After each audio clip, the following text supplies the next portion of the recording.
Aloha, my lovelies. Thank you for dropping by. I am Maggie Love's channel.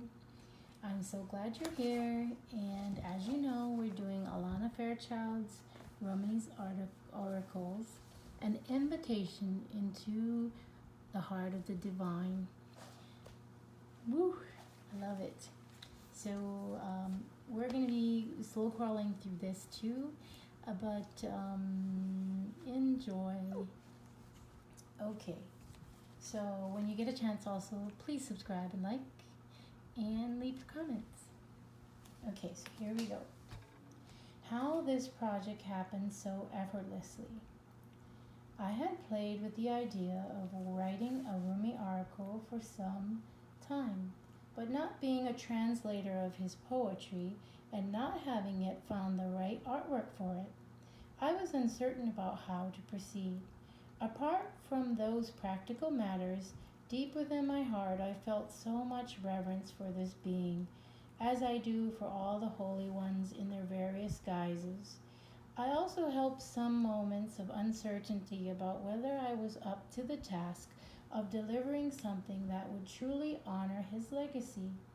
Rumi means so much to me, and I wanted to be sure I was the right one for this task. And Rumi means so much to so many of us. Love you, Rumi. Anyway, he heard my heart undoubtedly. About a year before this project even came to view, my publisher offered me another project called the Journey of Love Oracle. It was not my usual single goddess themed deck, but my heart leaped at the opportunity to write it. I knew it would be important somehow. That oracle deck was to be the basis of this book published by the same name, which contains 70 art images and poems. My publisher said he would send me his copy of the book and that I could write the messages from that. When the book arrived, I gasped. I didn't know Rassouli was the artist who had created the many images I have found on the internet, and I loved for so many years. Seeing his work all together like that was breathtaking. I was excited to work on the project even more so. So that's Rassouli, Rassouli. I would recommend everyone go check out his work, but you're also going to get to see it as we go through this deck. Okay, a short time later, I was scheduled to go to Istanbul, a place that I had long yearned to visit, where I was offering conscious dance sessions to a group of yoga teachers.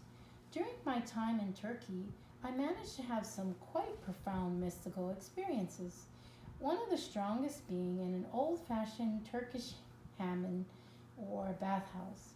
I wrote about this in some detail in my book, Crystal Goddess 888. Oh, love crazy eights, 888.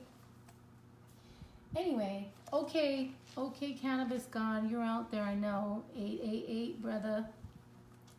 In Istanbul, I witnessed the old and the new, and I felt as if Rumi was holding all the rolling, intense, ancient, and modern clashes of energy of the extraordinary, potent, and intriguing placed in the palm of his hand.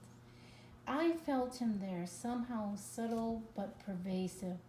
My meditations became far more of a erotic experience of the divine than ever before. I could feel the feminine softness and sensuality of my body and the potent, fierce, masculine energy of my spirit combined. It was remarkable how the spirit and sexual energies of my being became as one. I felt it strongly in my Turkish bathhouse experience, where time seemed to stand still and the divine revealed itself in such a sensual glory, filling my body and soul with gentle, unbreakable love.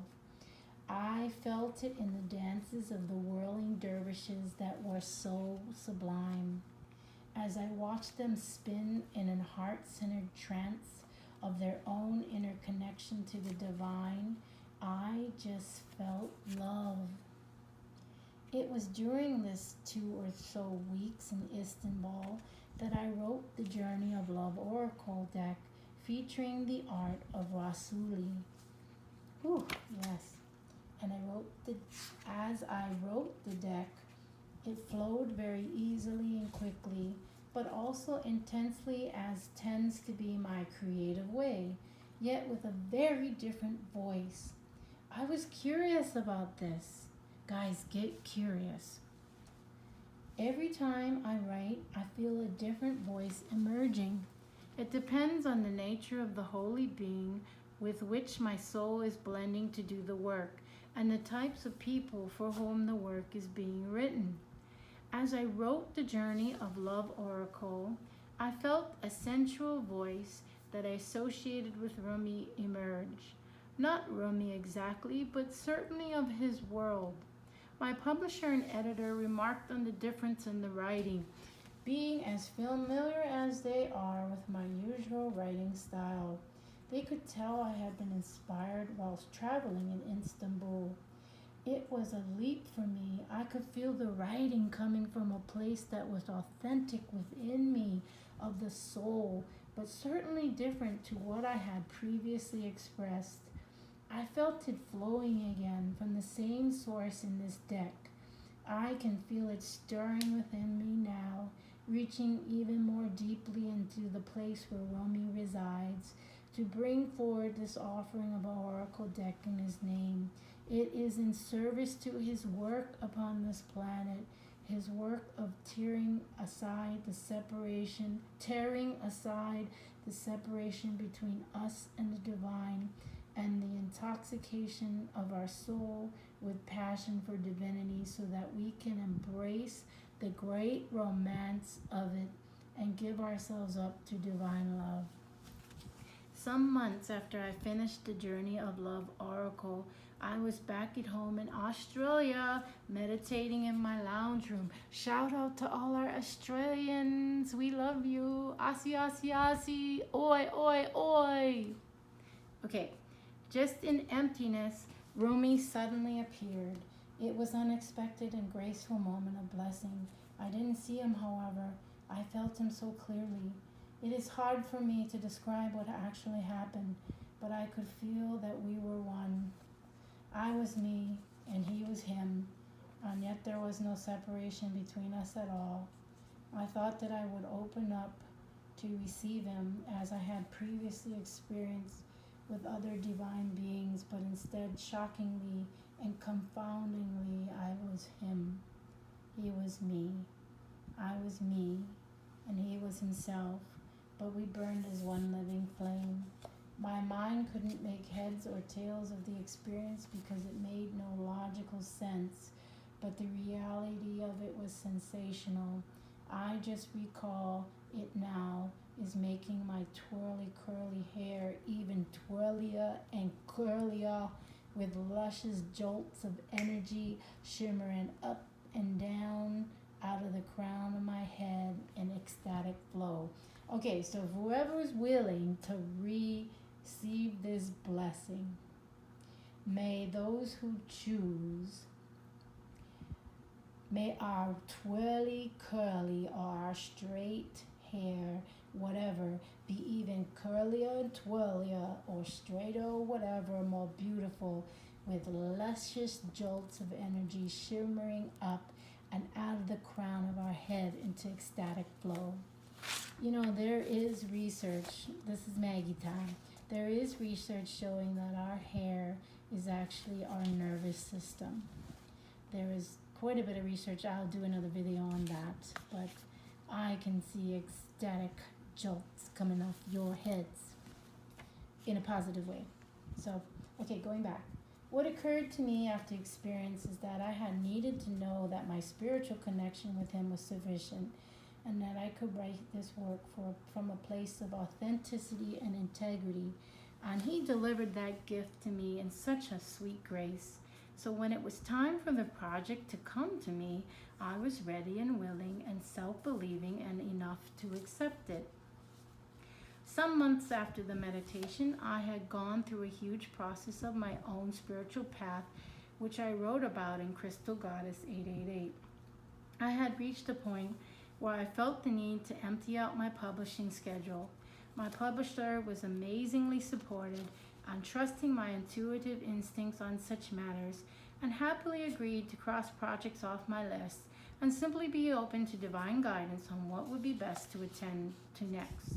Within a matter of days, I received my first ever mail from Rassouli, the wildly talented artist who provided so much of his stunning work for the Journey of Love Oracle. I just want to send a special blessing out to him, or to the artist Rassouli. I don't know, and also to Alana Fairchild. I'm just saying thank you. He had been working on his own stunning translations of Rumi's poetry. He had also just received his own copy of the Journey of Love Oracle and felt that the messages I wrote were so connected to the spirit of his art that he wondered if I might be interested in doing some more writing to accompany his art again, this time using his Rumi translations and artworks. Yay! And that's why we're here. Well, I mean, we're here for so much, but isn't it cool we're all here? Anyway, here was the answer to the yearning I had held in my heart, perfectly and effortlessly delivered to me. I instantly agreed. I know you guys, a lot of you have deep yearnings in your heart. Please follow them, because God will bless you. He will open the path for you. Don't give up. Keep going. After the argument was settled, the art and his beautiful translations of Rumi's poetry were at my fingertips. I announced to it quickly. I attended to it quickly because it was needed now. The whole project just felt like it dropped from Rumi's graceful hand into my heart, much the same way when my publisher offered for me to write the Journey of Love Oracle. I just felt I had to do it. I didn't have a particular reason for feeling that way, but my heart moved when he offered the job to me. Turns out it was me feeling Rumi before I recognized it was him, that this was the pathway for this offering to be born and come to you from my heart, dedication to Rumi, and service to the truth of your own soul, beloved. It is amazing to me, the love that I experience when I write these oracle decks.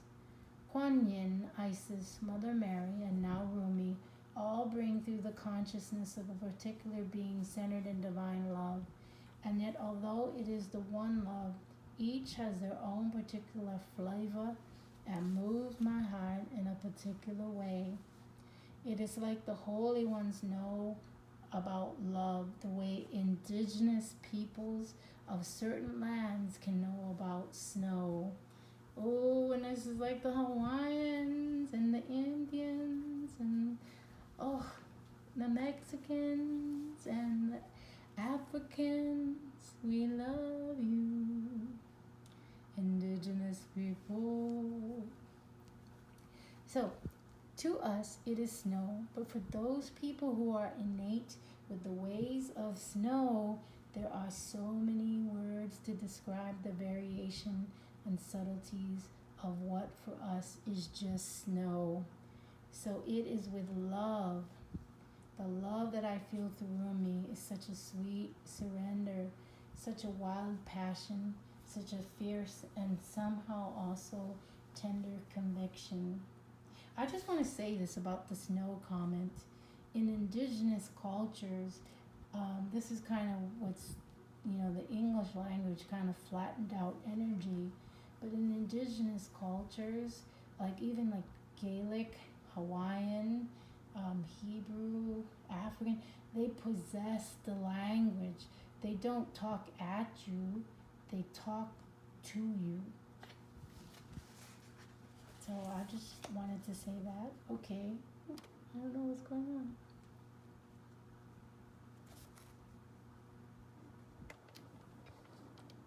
So,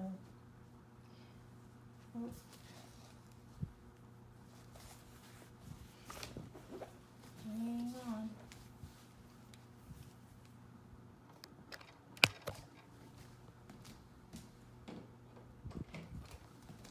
Okay, that was just a tiny commercial break.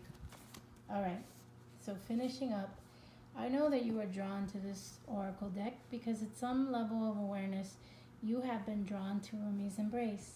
May you know his love completely, beloved, and be utterly mesmerized into its sweet, life changing, vital medicine for the soul.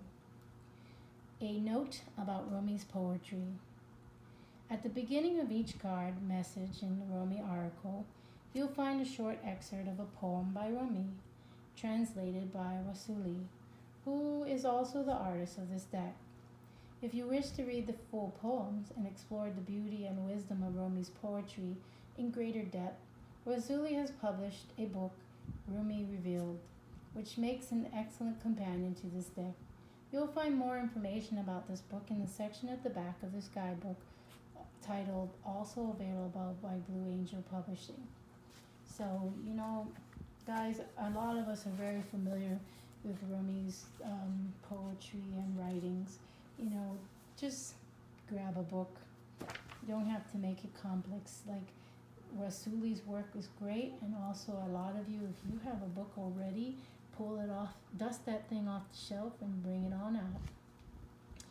Okay, I want to just thank you all, and God bless you all. Thank you for hanging out with me.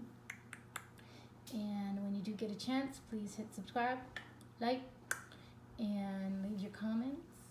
And I look forward to seeing you. And just remember, peace in, peace out.